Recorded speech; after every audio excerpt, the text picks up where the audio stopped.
धनबाद, जिसके गर्भ में सिंधु घाटी सभ्यता की तरह एक नदी सभ्यता की बात की जाती है। दामोदर नदी घाटी सभ्यता की विरासत को संजोए धनबाद विख्यात है अपने कोयला खनन के लिए।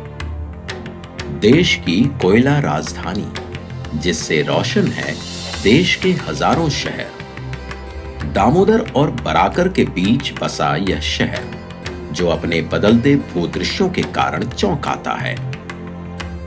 पहाड़ों से घिरे गांव और जंगल आपको एक दूसरी दुनिया में ले जाते हैं, जहां भागम भाग से इतर सुकून है, आत्मिक शांति है, वह भी शहर से हाथ भर की दूरी पर।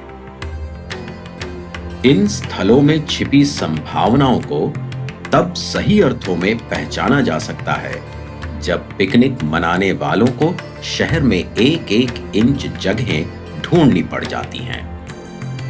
इन जगहों पर आकर आप अपने बच्चों में प्रकृति प्रेम को एक संस्कार की तरह रोप सकते हैं।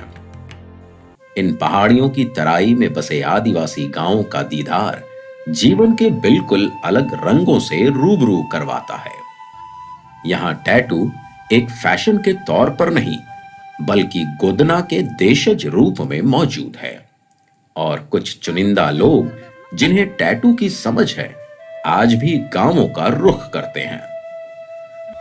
बेहद कम संसाधनों में सुखी और आनंदित कैसे रहा जा सकता है, इसका जीवंत उदाहरण है ये संथाल गांव।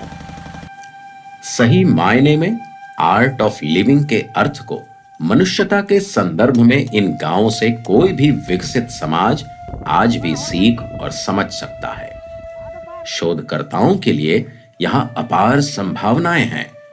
आदिवासी और आदिवासियत को समझने की दृष्टि से यह गांव किसी जीती जागती किताब की तरह है, जो पढ़े जाने की प्रतीक्षा में है। तोपचांची, मैथन, पंचेत और भटिंडा जैसे स्थान पानी को अपनी कोख में धारण किए हुए बिल्कुल अलग सौंदर्य का विन्यास रचते हैं। तोपचांची तो किसी हिल स्टेशन सा जान पड़ता है। मैथन में चप्पुओं वाली नाव से लेकर मोटर बोट सब पर्यटकों के लिए उपलब्ध है। डैम के बीच में स्थित टापुओं का अपना आकर्षण है। उन पर वक्त गुजारना किसी आइलैंड की सैर सा लगता है। पंचेत उसमें कुछ अलग जोड़ता है। प्रशासनिक अनुमति के साथ कोल माइंस भी देखे जा सकते हैं। इन विशालकाय कोयला भंडारों को देखना आपके जीवन का एक रोमांचक अनुभव होगा।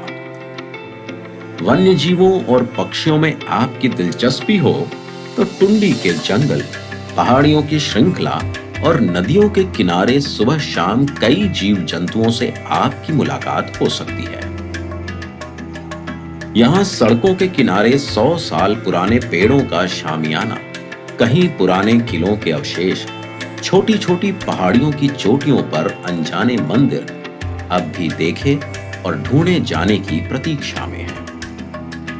भटिंगा फॉल्स के पास है लिलोरी स्थान मंदिर, जिसे जागृत मंदिरों के तौर पर मान्यता प्राप्त है। मतलब धनबाद में एक साथ तीर्थ और पर्यटन दोनों का आनंद लिया जा सकता है। एक शहर अपने आप में पर्यटन के इतने विकल्प शायद ही आपको उपलब्ध कराता हो। इसलिए इस सफर में एक पड़ाव धनबाद का जोड़ कर देखिए।